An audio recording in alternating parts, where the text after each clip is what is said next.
The smell of pine and morning coffee. That's what I remember from the last peaceful moment of my life. I'm sitting on my cabin porch with State Attorney General Morrison, discussing a $2 million environmental grant over breakfast, when the sound hits me.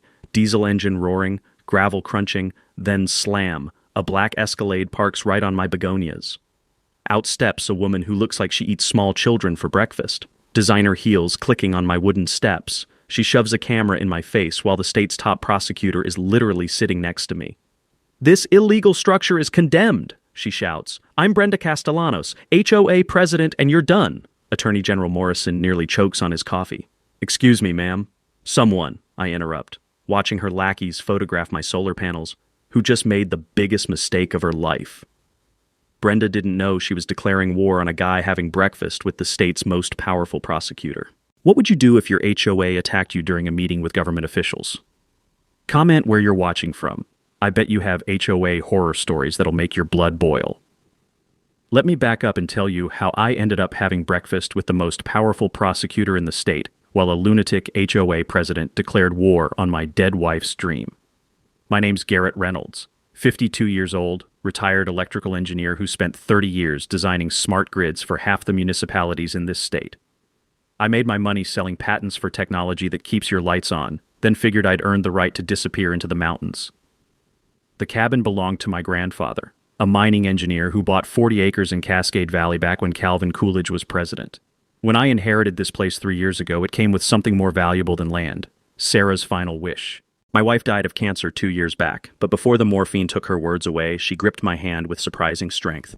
"Promise me," she whispered, her voice barely audible over the hospital's beeping machines.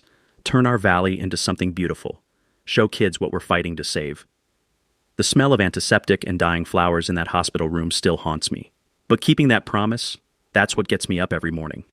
So I'd been converting the old mining buildings into classrooms, installing solar panels that gleamed like mirrors against ancient pine trees, creating the kind of place where city kids could learn that nature isn't just a screensaver. Which explains why Attorney General Morrison was sitting on my porch at dawn, reviewing my federal grant application over bacon and eggs cooked on a wood-burning stove. $2 million, Morrison had been saying, tapping my proposal with obvious approval. The governor specifically asked me to fast-track environmental education projects. This place could be a model for the entire region. We were discussing construction timelines when the morning peace shattered. The scent of wood smoke and coffee got steamrolled by diesel exhaust as that black Escalade announced itself like an invasion force. Morrison and I watched this woman emerge from her vehicle like she was stepping onto a conquered battlefield. Her heels clicked against my grandfather's hand-laid stone steps, sharp, aggressive sounds that seemed designed to intimidate. "This illegal operation is shut down," she announced, apparently unimpressed that I was conducting official state business. "I'm Brenda Castellanos, president of Cascade Valley Estates HOA, and this environmental camp ends right now." I watched Morrison's face transform. One second he's a friendly government official discussing grant funding. The next he's a federal prosecutor watching someone commit what might be civil rights violations in real time. The recording device Morrison pressed into my palm felt warm from his pocket. "Document everything," he whispered as he stood. "Emergency call from the governor's office. I'll be in touch within hours." Brenda practically purred with satisfaction, watching Morrison's sedan disappear down the mountain road. She thought she'd scared off some random bureaucrat. She had no idea she'd just threatened a federal grant recipient in front of the state's chief law enforcement officer. "Smart move getting rid of your government friend," she said, shoving papers at me that reeked of cheap printer toner and desperation. $15,000 in compliance fees, plus removal of every solar panel within 30 days. Compliance with what exactly? Community aesthetic standards. She photographed my solar installation like she was documenting war crimes. "Your property violates covenant restrictions on renewable energy systems that create visual pollution." Here's where Brenda's legal theory hit a small snag. My property predates her precious HOA by roughly 8 decades. My grandfather bought this land when her luxury development was still a gleam in some con artist's eye. But watching her document my violations with the intensity of a crime scene photographer, I realized this wasn't about aesthetics. This was about a bully who'd gotten used to crushing anyone who didn't fit her suburban fantasy. The wind chimes Sarah had hung on the porch tinkled softly in the morning breeze, a gentle sound completely at odds with Brenda's harsh demands. Those chimes had been Sarah's way of bringing music to our mountain sanctuary. Brenda Castellanos had just declared war on my dead wife's memory. The next morning, I'm sipping coffee and reading Morrison's encrypted text when that familiar diesel rumble returns. But this time, it's not Brenda's Escalade. It's a county inspection truck that sounds like it runs on hopes and dreams. Out steps Dale Kruger, clipboard clutched like a shield, looking about as comfortable as a vegetarian at a barbecue contest. The morning air carries the scent of pine sap and his obvious nervousness as he trudges toward my porch. "Mr. Reynolds?" "Dale Kruger, County Building Inspector. Got complaints about your electrical system." Through my binoculars, I spot Brenda's black SUV lurking at the tree line like a suburban predator. The woman apparently has nothing better to do than cosplay as a spy. "What kind of complaints, Dale?" "Your off-grid solar allegedly violates county codes. I'm authorized to red tag everything and order immediate shutdown." Sweat beads on his forehead despite the cool mountain air. "Mrs. Castellanos filed formal paperwork?" "Mrs. Castellanos designs strip malls, not electrical systems." "Yeah, well," Kruger's voice drops to a whisper, "she's offering serious money to make problems disappear. $8,000 for emergency inspection fees, or I shut you down today." That's when my phone explodes with calls. Parents asking about the kids' environmental camp I'd been planning. Somehow word had leaked about electrical safety issues, and now 20 families were panicking about whether their children would be electrocuted by solar panels. The timing felt a little too convenient. Here's the thing about electrical codes that most people don't realize. I learned this the hard way during my 30 years designing municipal systems. Self-contained solar setups under 10 kilowatts don't need permits if they're completely off-grid. The regulations only kick in when you're connecting to the public electrical system. It's one of those technical details that separates actual expertise from bureaucratic theater. "Dale," I say, setting down my coffee, "who do you think wrote the county's electrical inspection protocols?" His clipboard develops a noticeable tremor. I did. 1998. Want to see my original documentation?" I produce a folder thick with official stamps and engineering certifications. Every safety standard, every protocol requirement, every code compliance measure, all bearing my signature as the original design engineer. The color drains from Kruger's face like someone pulled a plug. This is like watching someone try to explain fire safety to the guy who invented the fire extinguisher. "Your system exceeds every standard by about 300%, I continue. "So here's the new plan. You withdraw that red tag, and I don't file bribery charges with the state licensing board."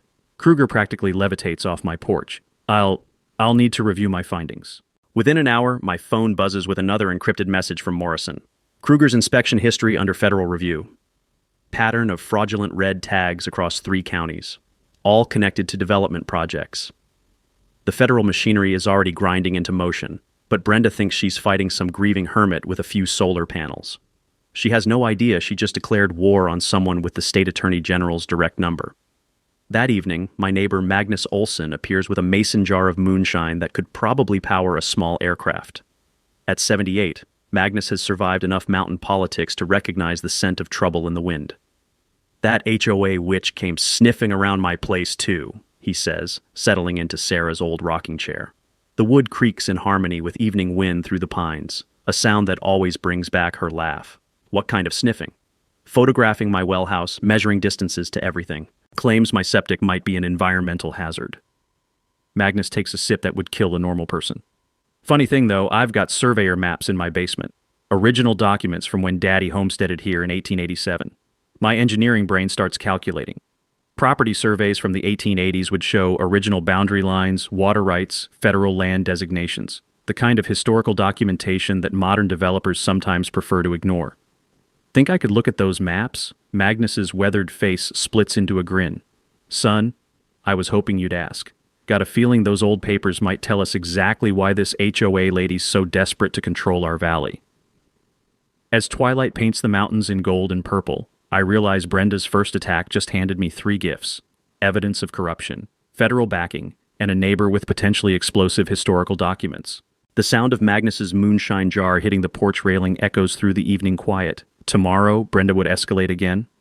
But tonight, for the first time since this war started, I'm actually eager to see what she tries next.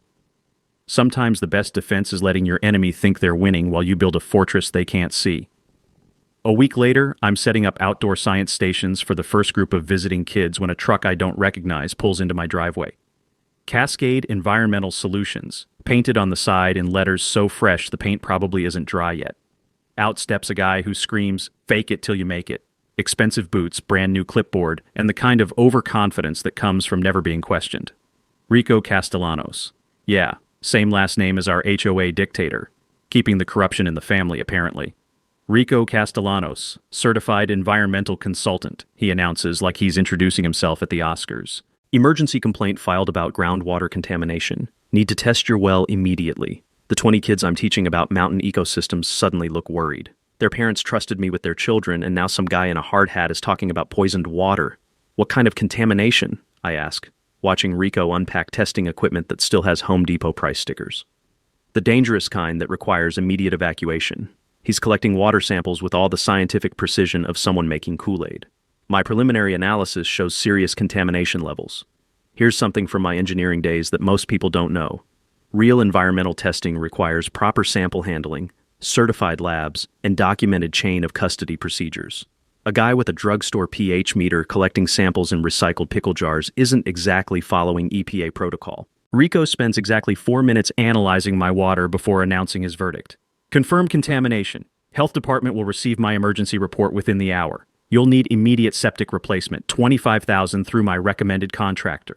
That's when the trap springs. My phone rings with a call that makes my blood freeze. Mr. Reynolds, this is County Health Department. We're ordering immediate evacuation of all persons from your property due to emergency environmental hazards. You have 1 hour to clear the premises. 20 kids, 20 parents who trusted me. And now I'm supposed to tell them their children might have been exposed to contaminated water while learning about environmental protection. The irony tastes like ashes in my mouth. But here's where Rico's amateur hour performance falls apart. I notice him photographing not just my well, but my solar installation, my workshop, even Sarah's memorial garden.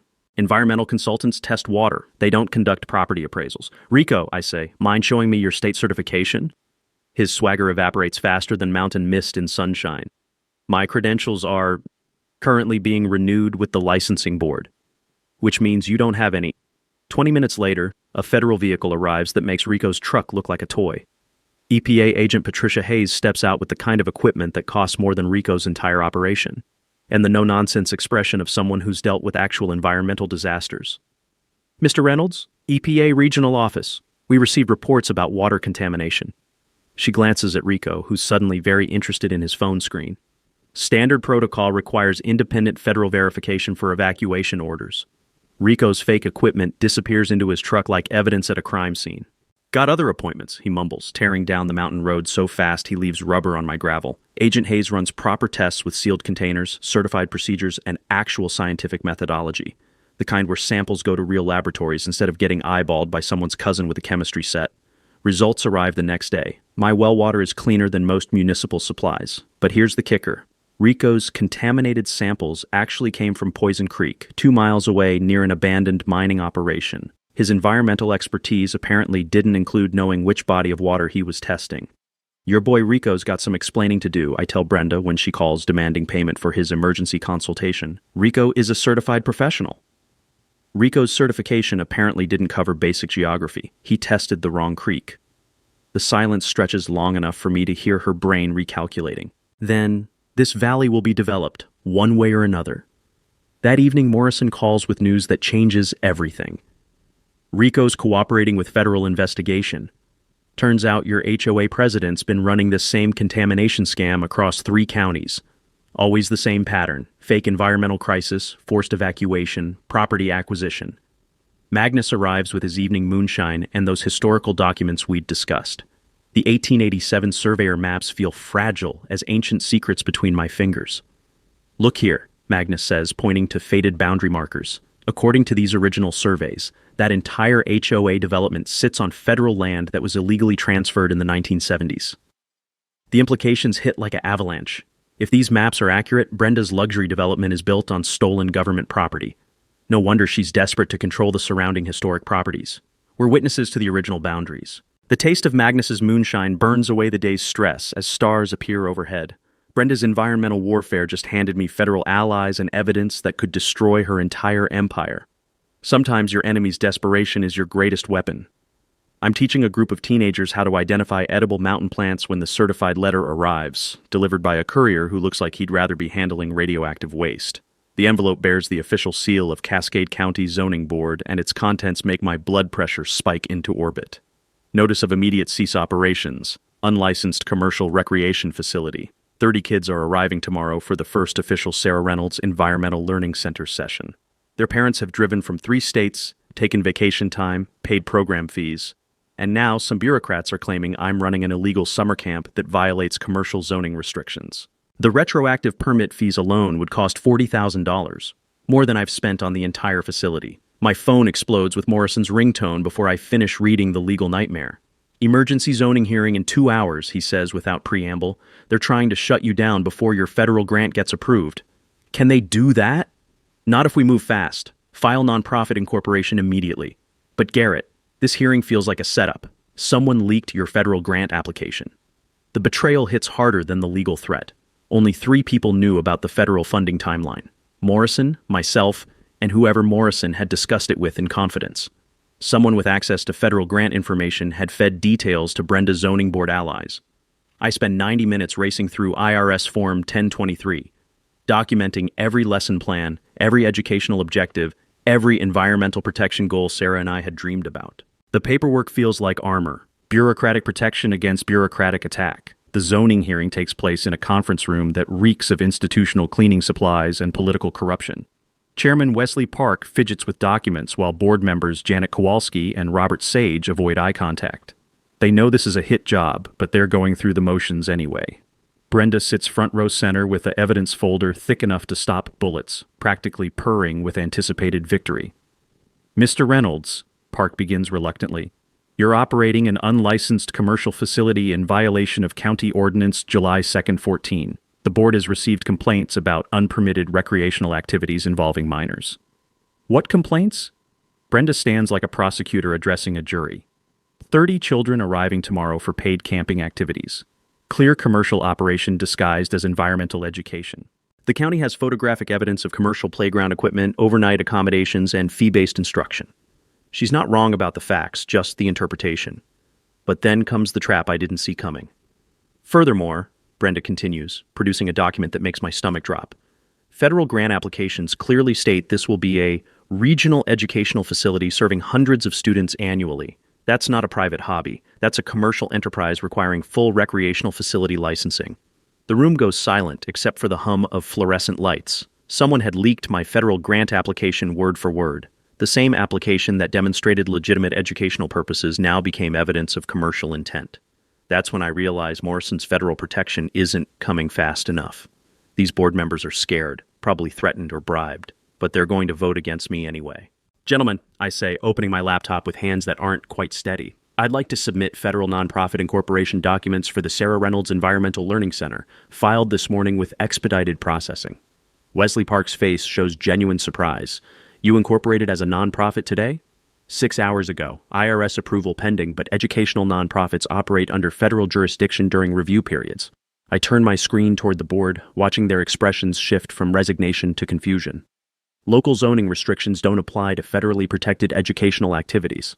The legal alchemy works like magic. Educational nonprofits exist in a different regulatory universe, one where county zoning boards have about as much authority as homeowners associations trying to regulate NASA. This is absurd. Brenda's composure cracks like ice in spring. You can't just incorporate your way out of zoning violations. Actually, Janet Kowalski says quietly, consulting her legal manual, federal nonprofit status does create jurisdictional complications for local enforcement. The sound of Brenda's evidence folder slamming shut echoes through the room like a coffin lid. She knows she's been outflanked, but her expression promises this war is far from over. That evening, I'm sitting on the porch with Magnus when my phone buzzes with a message that changes everything. Federal grant approved, $2.1 million, Environmental Education Center officially authorized, Morrison. Good news? Magnus asks, noting my expression. The best, but Magnus, someone with federal access, leaked my grant application to Brenda. This goes deeper than local HOA corruption. The old logger's weathered face hardens. Son, I've been thinking about those surveyor maps. Maybe it's time we shared them with your federal friends. The scent of wood smoke from my stove mingles with mountain air as stars appear overhead. Brenda's zoning attack just forced me to incorporate federal protections that make me legally untouchable. But more importantly, we now know she has allies inside the federal system. Time to find out how deep this corruption rabbit hole goes. Magnus shows up at my door at 5 a.m., eyes red from sleeplessness and hands trembling with something that isn't age. He's clutching a weathered metal box that looks like it survived both world wars and maybe the Civil War, too. Couldn't stop thinking about what you said, he whispers, glancing around like we're being watched. About Brenda having federal connections. Went digging through Daddy's papers all night. Found something that'll make your blood freeze. The box hits my kitchen table with the weight of buried secrets. Inside, wrapped in oilcloth that reeks of decades-old machine oil and mountain dampness, are documents that look like they belong in a museum. Daddy was more than just a logger, Magnus says, his voice barely audible. He was federal land surveyor before he retired, kept copies of everything, said you never know when the government might need reminding of its own promises. The first document makes my coffee cup stop halfway to my lips. It's a federal land patent from 1887, signed by President Grover Cleveland himself, designating the entire Upper Valley as Permanent Watershed Conservation Area protected in perpetuity for environmental preservation. Magnus, this means every house in that development sits on federal land that was never supposed to be sold, ever. My hands shake as I unfold a survey map that shows boundaries completely different from modern property lines. According to this century-old document, Brenda's luxury development occupies 847 acres of federally protected watershed. But the real bombshell comes in a manila folder marked, Fraud, Keep Safe. Inside are photocopies of correspondence between Magnus's father and the Bureau of Land Management, documenting a 1970s land grab that would make corporate raiders blush. Look at this, Magnus says, pointing to a letter dated 1973. Developer Harrison Walsh had petitioned to buy conservation land for recreational development. The federal response was brutal. Request denied. Conservation status permanent and non-transferable under Federal Land Protection Act of 1906. Then comes the smoking gun, a county deed transfer dated exactly 1 year later, showing Walsh had somehow acquired title to the same federal land through local county offices, completely bypassing federal authority. This is impossible, I breathe, studying the forged signatures. You can't transfer federal conservation land through county clerks. That's what Daddy thought too, so he kept digging. Magnus produces a photograph that makes my stomach drop into my boots. It shows Walsh shaking hands with County Clerk Robert Morrison Sr., a man whose smile looks exactly like his son, the current State Attorney General. The room goes silent except for the sound of my worldview crashing. Morrison's father was part of the original land fraud, which means Morrison's interest in my case might not be about environmental protection or fighting corruption. It might be about covering up his family's role in the biggest federal land theft in state history. Magnus, I whisper, how long have you known about Morrison's connection? Suspected for years. His daddy got rich awful fast after that land deal went through. But I needed someone smart enough to connect the dots. The old logger's eyes hold 70 years of watching corruption flourish. Someone the federal government would believe. The taste in my mouth shifts from morning coffee to metallic fear. If Morrison is protecting his father's legacy instead of fighting fraud, then I've been feeding evidence to the wrong side of this war. My phone buzzes with Morrison's number, and for the first time since this started, I'm afraid to answer. Don't tell him what we found, Magnus whispers urgently. Not yet. We need to figure out who we can really trust before this gets any deeper. The morning sun streaming through my kitchen window feels cold as winter shadows. Brenda's harassment campaign just revealed a federal conspiracy that reaches into the highest levels of state government. And I might have been working for the enemy all along. I spend 3 hours staring at that photograph of Morrison's father, my coffee growing cold while I calculate how thoroughly screwed I might be. Every encrypted text, every federal favor, every piece of inside information Morrison provided, was it genuine help or elaborate damage control to protect his family's legacy? My phone rings exactly at 9 a.m., Morrison's number glowing like a threat. Garrett, emergency meeting, federal task force is moving today, but we've hit complications that require immediate discussion. The word complications hits my stomach like a brick. What kind of complications? The kind that could destroy everything we've built. My office, 1 hour. After he hangs up, Magnus grabs my wrist with grip strength that could crack walnuts. Son, you walk into that office, you might not walk out with the same story you walked in with.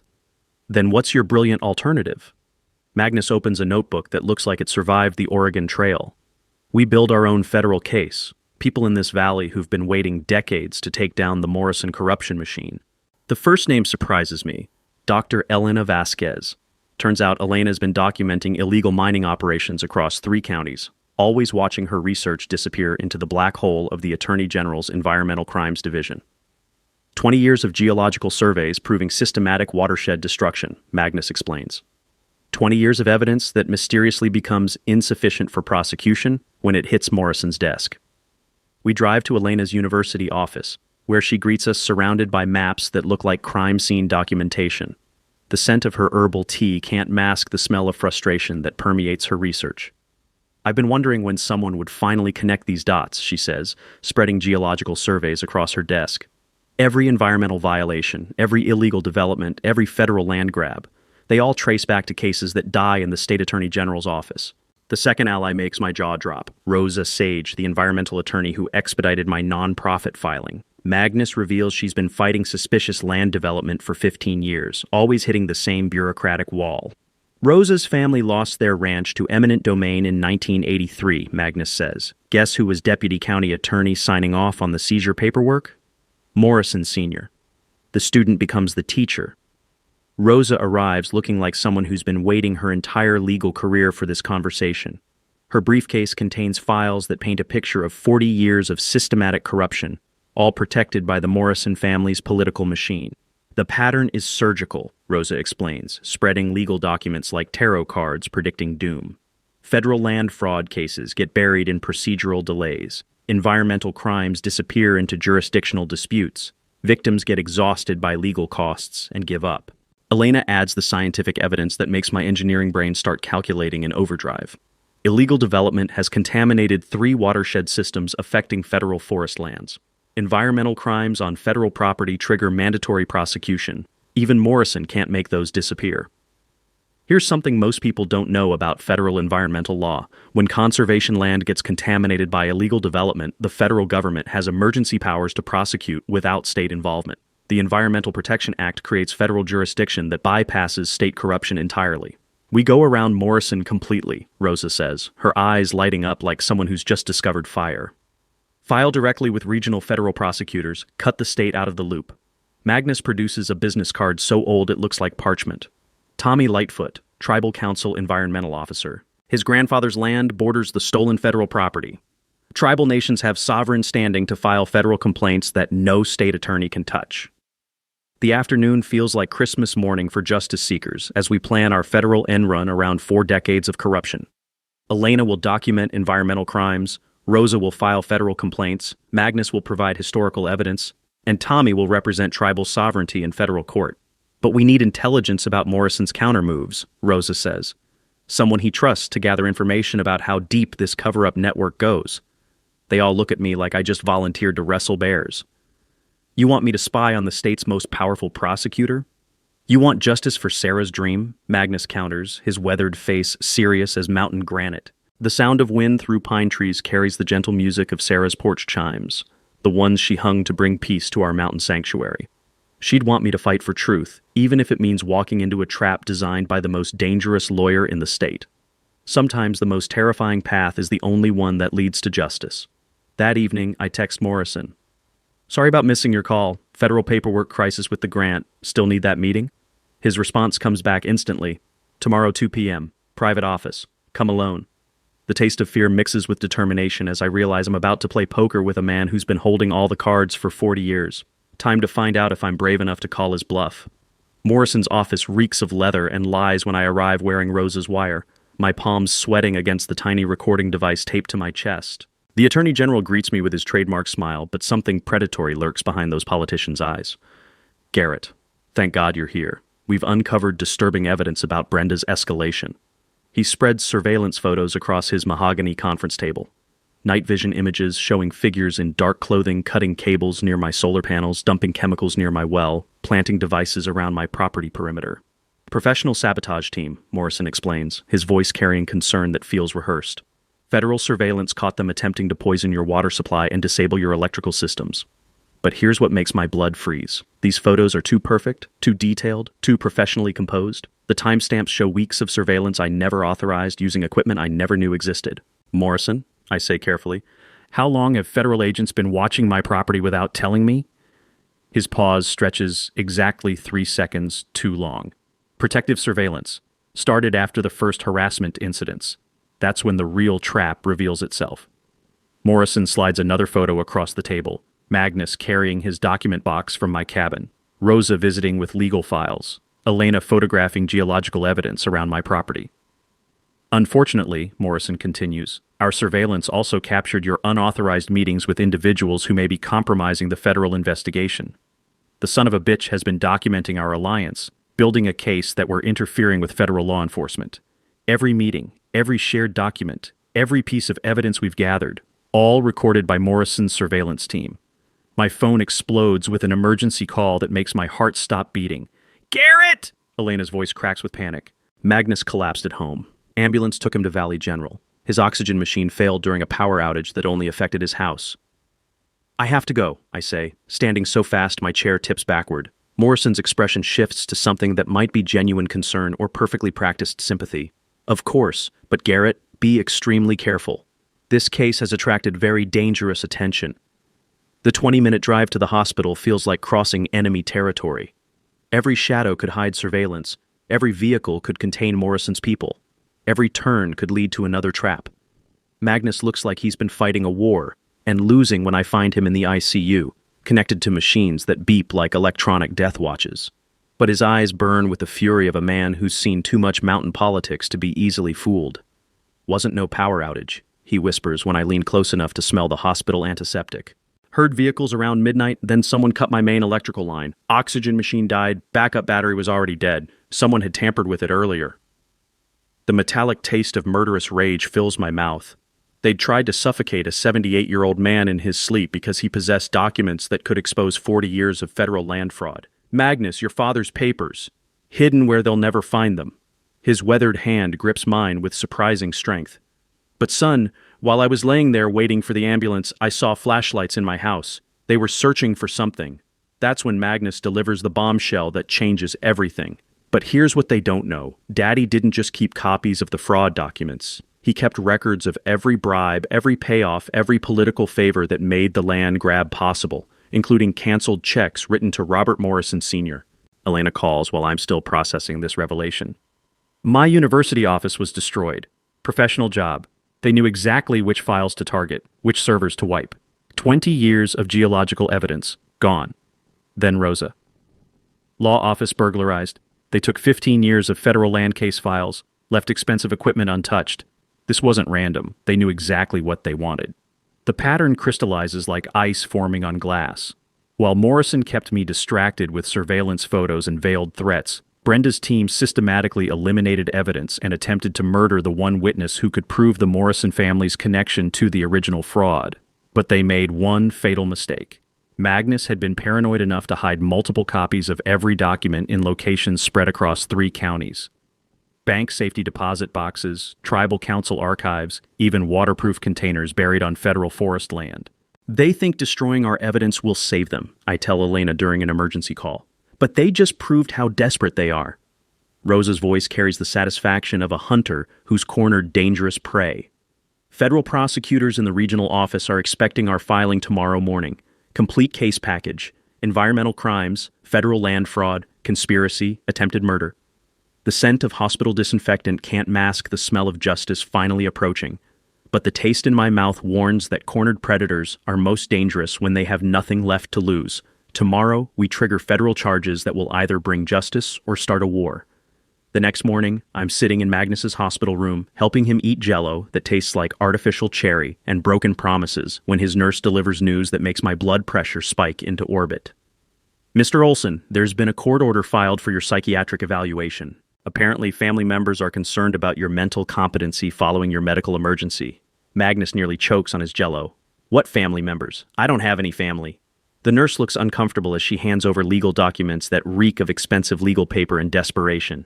A Mrs. Brenda Castellanos has petitioned the court, claiming she's acting on behalf of concerned community members who believe you're suffering from dementia-related paranoia. The sheer audacity takes my breath away. Brenda is trying to have Magnus declared mentally incompetent, so his testimony about the historical documents becomes legally worthless. A man who can't testify can't expose federal land fraud. "When's the hearing?" I ask, scanning the legal gibberish. "Tomorrow at 2 p.m., same time as some kind of federal press conference the Attorney General's office is planning."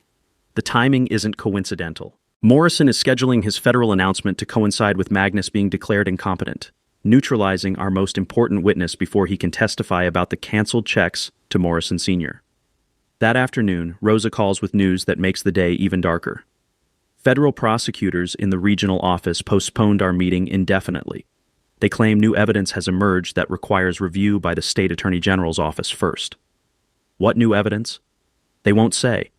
But someone with serious federal connections convinced them that our case needs state-level review before federal action. Morrison's corruption network reaches deeper into the federal system than we realized. He's using his position as state attorney general to block federal prosecutors from even reviewing our evidence. Elena arrives at the hospital that evening with geological surveys hidden in a guitar case, looking like she's been living on caffeine and determination. University administration placed me on administrative leave, pending investigation of unauthorized research activities. What unauthorized research? Documenting environmental crimes on federal land without proper permits. She laughs bitterly. 40 years of illegal development, and they're investigating me for studying it without permission. That's when Dr. Franklin Pierce arrives with clipboard and condescending smile, introducing himself as the court-appointed psychiatrist who will evaluate Magnus's mental competency. The man looks like he learned psychology from watching soap operas. Mr. Olson, Pierce says in the tone people use with confused children, I understand you've been making some concerning claims about federal land fraud and government conspiracies. Magnus's weathered face hardens into granite. Son, I've been documenting government corruption since before you learned to tie your shoes. Yes, well, paranoid delusions often involve elaborate conspiracy theories that seem very real to the patient. Pierce makes notes like he's diagnosing terminal stupidity.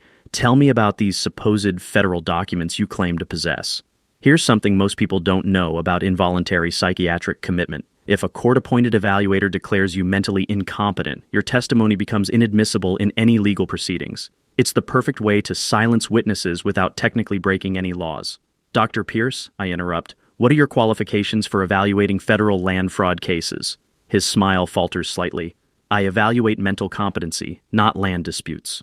So you're not qualified to determine whether federal documents are authentic or not? That's not relevant to my assessment. That's when Rosa appears in the doorway with 2 federal marshals and legal documents that make Pierce's face go white as hospital sheets. Dr. Pierce, you're served with federal subpoenas requiring testimony about your financial relationship with Cascade Valley Estates HOA. Pierce's clipboard hits the floor with a clatter that echoes through the hospital corridor. I don't have any financial relationship with any HOA.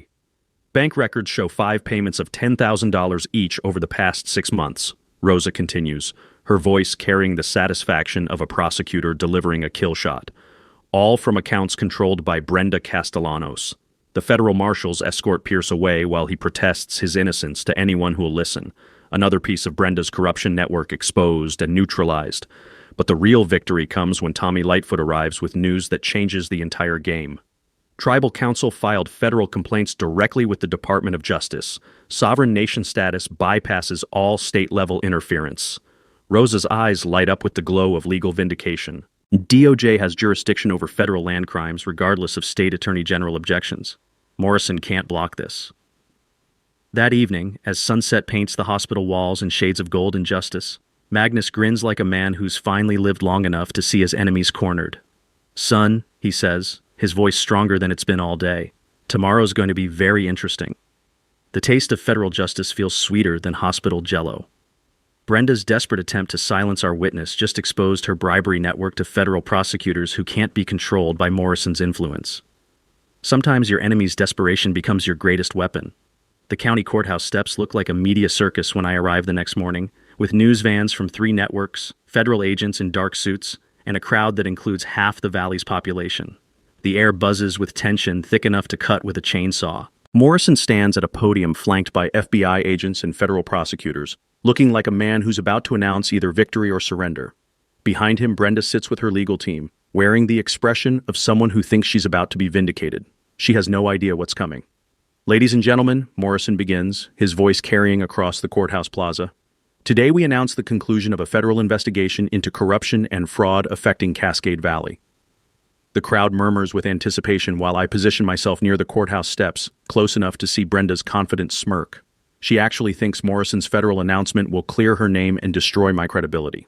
Over the past months, federal investigators have uncovered evidence of systematic fraud involving illegal land transfers, environmental crimes, and conspiracy to defraud the United States government. Brenda's smirk starts to waver as Morrison's tone becomes more prosecutorial than celebratory. Federal agents have documented a pattern of corruption spanning 4 decades, involving the illegal transfer of federally protected conservation land to private developers through fraudulent county office procedures. That's when the bomb drops. Today, federal prosecutors are announcing criminal indictments against multiple defendants involved in what the Department of Justice calls the largest federal land fraud case in regional history. Brenda's face cycles through confusion, disbelief, and dawning horror as FBI agents move through the crowd toward the defendant's seating area. The first defendant, Brenda Castellanos, faces charges including conspiracy to defraud the federal government, environmental crimes on federal property, attempted murder, and operating a criminal enterprise under the RICO Act. The courthouse plaza erupts as FBI agents place handcuffs on Brenda while news cameras capture every moment. Her confident smirk has been replaced by the expression of someone watching their entire world collapse in real time. Federal investigation has also revealed systematic bribery of county officials, falsification of environmental reports, and attempts to silence witnesses through violence and intimidation. Dr. Pierce is led away in handcuffs, followed by Dale Kruger and Rico Castellanos. The courthouse steps look like a perp walk for an entire corruption network. But then Morrison delivers the revelation that changes everything. Federal prosecutors have also uncovered evidence that this corruption network extends into state government, including attempts to obstruct federal justice through abuse of prosecutorial authority. My blood turns to ice water as I realize what's happening. Morrison isn't protecting his father's legacy. He's burning it down to save himself. As State Attorney General, I am announcing my recusal from this case due to potential conflicts of interest involving my late father's role in the original 1970s land transfers. The crowd goes silent except for the mechanical whir of news cameras recording political suicide in real time. That's when Tommy Lightfoot approaches the podium with Magnus, who looks frail but determined as he carries a folder of documents that could rewrite 40 years of local history. Ladies and gentlemen, Morrison continues, federal investigation has been assisted by historical documentation provided by Valley residents who preserved evidence of the original fraud for over 4 decades. Magnus opens his folder with hands that shake slightly, not from age but from the weight of finally revealing secrets he's carried for most of his adult life. These documents prove that federal conservation land was illegally transferred through bribery and fraud, that subsequent development has caused millions of dollars in environmental damage, and that attempts to cover up these crimes have involved systematic corruption of local and state government. The sound of flashbulbs and shouting reporters fills the courthouse plaza as federal agents escort the entire conspiracy network toward waiting vehicles. Elena appears beside me with a grin that could power the entire valley. Federal Environmental Protection Agency is taking custody of all illegally developed federal land. Restoration begins immediately. Rosa joins us with legal documents that smell like victory and justice. Federal court has approved a $50 million victim compensation fund for displaced homeowners. No innocent families will lose their homes without fair compensation. But the sweetest moment comes when I see Sarah's dream finally becoming reality. A federal marshal hands me documents establishing the Sarah Reynolds Federal Environmental Learning Center, with $5 million in federal funding for environmental education programs. The taste of justice feels better than anything I've experienced since Sarah's death. Federal law enforcement has dismantled an entire corruption network while protecting innocent victims and ensuring environmental restoration. As news helicopters circle overhead and federal agents secure evidence that will keep prosecutors busy for years, I realize that sometimes fighting corruption requires patience, allies, and faith that justice exists, even when it takes 40 years to arrive. Magnus grips my shoulder with hands that have finally let go of secrets he's carried since his father's death. Son, your wife would be proud. The sound of wind through courthouse oak trees carries the music of Sarah's memory as federal justice finally comes to our valley. 6 months later, I'm sipping coffee on the same porch where Brenda Castellanos declared war on my dead wife's dream, watching federal crews plant native wildflowers where her luxury McMansions used to blight the landscape. The morning air smells like fresh soil and poetic justice, a combination that never gets old. The federal trials were swift and brutal. Brenda got 15 years in federal prison plus $50 million in restitution. Turns out federal judges really don't appreciate attempted murder of elderly witnesses, especially when the evidence includes recorded confessions and photographic documentation of bribery networks. Rico served 3 years for environmental fraud and lost his consultant license permanently. Dr. Pierce received 2 years for conspiracy plus lifetime medical license revocation. Apparently falsifying psychiatric evaluations for money violates several federal laws he didn't know existed. Morrison shocked everyone by testifying against his father's legacy. helping federal prosecutors expand the investigation across 3 counties. His political career died, but he avoided prison by spending 2 years documenting 40 years of family corruption. Sometimes redemption looks like burning down everything your ancestors built. The 47 displaced families received an average of $135,000 each from federal victim compensation, enough to relocate with dignity or purchase equivalent properties through legitimate channels.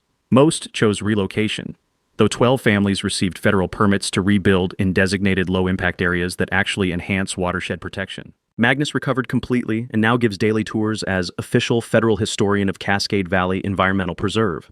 At 79, he's having the time of his life telling visitors how his logger father's paranoid record-keeping brought down the biggest land fraud in state history. Lived long enough to see the bastards get their comeuppance, Magnus told a group of college students last week. That's worth more than winning the lottery. The Sarah Reynolds Federal Environmental Learning Center graduated its first class in December. 30 kids who arrived as city strangers and left as environmental advocates.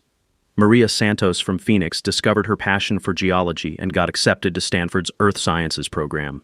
David Kim's urban farming project now feeds 4 neighborhoods while demonstrating sustainable agriculture techniques that universities study. But the success story that makes my chest tight with pride is Jennifer White Eagle, whose combination of tribal heritage and environmental education landed her a full scholarship to study environmental law. She wants to protect tribal lands using the same federal legal strategies that saved our valley. Elena leads weekend workshops for families learning that environmental protection starts with understanding your own backyard. Rosa teaches environmental law for regular people classes that pack the community center every month. Her course on how to fight City Hall with federal law has a 6-month waiting list. The economic transformation exceeds anything luxury development could have achieved. Ecotourism brings families seeking authentic outdoor education, generating revenue for local guides, organic farmers, and the wilderness survival school that operates year-round. Our community store evolved into an environmental education center with organic cafe, bookshop, and equipment rental that employs 20 local residents. Tommy Lightfoot's Tribal Council established cultural education programs that teach young people how land protection and cultural preservation strengthen each other. His grandfather's wisdom about living in harmony with natural systems provides curriculum foundation that universities nationwide now study and replicate. Federal protection guarantees our 847 acres will remain wild educational space forever, while legal precedents we established help communities nationwide fight similar corruption. The Cascade Valley model for grassroots environmental activism has spread to 12 states, proving that ordinary people with federal law knowledge can defeat entrenched political corruption. Evening air carries scents of restored meadows and children's laughter as I finish writing this story on the porch where everything began. Sarah's wind chimes still sing in mountain breezes, but now they harmonize with voices of students learning that environmental protection means protecting each other. The taste of justice mixed with mountain air reminds me daily that some battles take years to win, but victory transforms everyone it touches. Federal law protects what local corruption tried to destroy, while Sarah's dream grows beyond our valley to inspire communities across the nation. Tonight, I'll tell Sarah about another group of kids who discovered that protecting the environment means standing up for truth, even when powerful people want you to stay quiet. Drop a comment sharing your HOA nightmare story. Federal agencies monitor these patterns, and your experience might help trigger investigation of similar corruption networks nationwide. Hit subscribe to HOA Stories for more federal justice victories where ordinary citizens partner with federal agencies to defeat corrupt systems. Next week, the property war that ended in federal court when the FBI raided an entire city council. Some promises take a lifetime to keep, but they're worth every federal filing, every sleepless night, and every moment of standing up to bullies who think power means never having to face consequences. That's a wrap for today's episode on HOA Stories. If you enjoyed watching Karma in action, smash that like button, comment your thoughts, and let us know if you've dealt with HOA madness too. Subscribe so you won't miss the next HOA meltdown we post.